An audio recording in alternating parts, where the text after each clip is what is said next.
Hello दोस्तों, विशिष्ट short hand channel पर आप सभी का बहुत बहुत स्वागत है। प्लीज़ चैनल को लाइक, सब्सक्राइब और शेयर करें ताकि नई नई डिक्टेशन आप सभी तक जल्दी जल्दी पहुंच सकें और जल्दी से जल्दी आप सिलेक्शन पा सकें। Test start. भारत में लोकतंत्र की सुदीर्घ परंपरा रही है।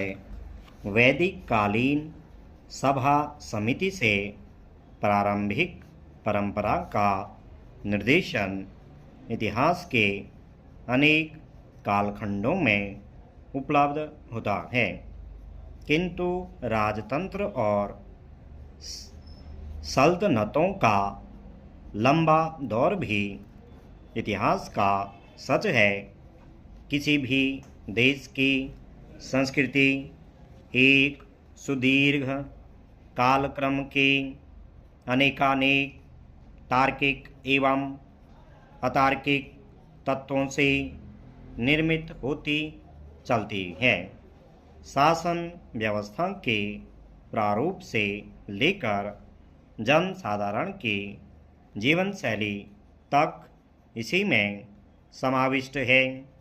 जब हम भारतीय लोकतंत्र में वंशवाद की जड़ों की बात करते हैं तो भूतकालीन समस्त सूत्रों के साथ एक समाजशास्त्रीय विश्लेषण एवं पड़ताल की आवश्यकता होती है।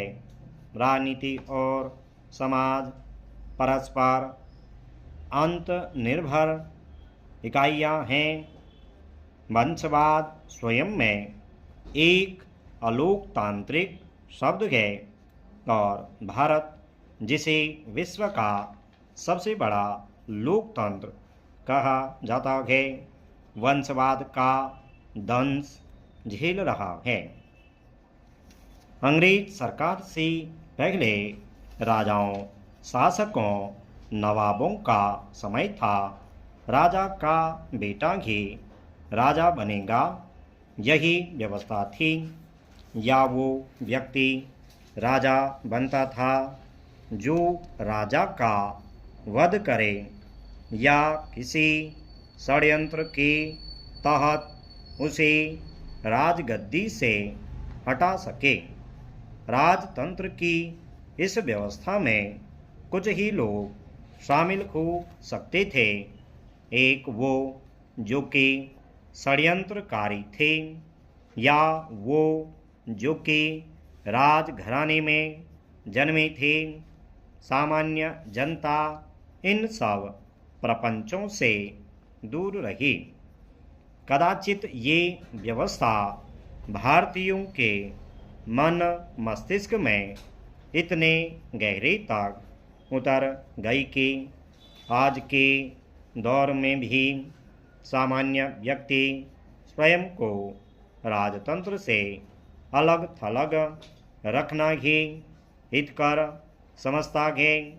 और जब सामान्य व्यक्ति की राजतंत्र से अलग हो तो सत्ता पर काबिज परिवारों की तो मौज आ ही जाती है।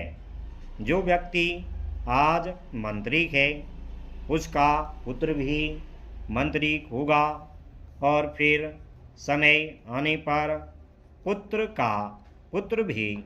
और यदि सब सही रहा तो ये परंपरा आगे की सीढ़ियाँ भी निभाएंगी। ये भारत के लोकतंत्र का एक कटु सत्य है। वंशवाद सत्ता लोलुप परिवारों के लिए एक वरदान साबित हुआ।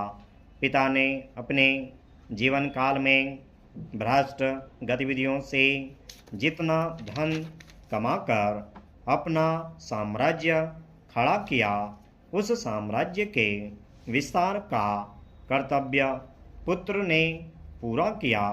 और यदि पुत्र राजनीति में निपुण न हो तो सत्ता में लिप्त पूरा परिवार पर्दे के पीछे से सब संभाल लेता है। और देश की जनता को यह दिखाया जाता है कि मंत्री जी का पुत्र भी मंत्री जी की तरह ही देश की सेवा में पूरी तरह संलग्न है। जब तक सत्य सामने आने का समय होता है, पुत्र राजनीति सीख चुका होता है और आने वाली पीढ़ियों के लिए नए अवसरों के निर्माण में लग जाता है।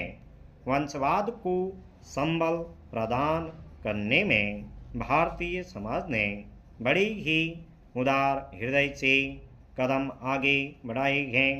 यदि किसी मंत्री का पुत्र न हो तो उसने आधुनिकता को बढ़ावा देते हुए अपनी पुत्री को वही स्थान दिया जो एक पुत्र को दिया जाता है। स्टॉप।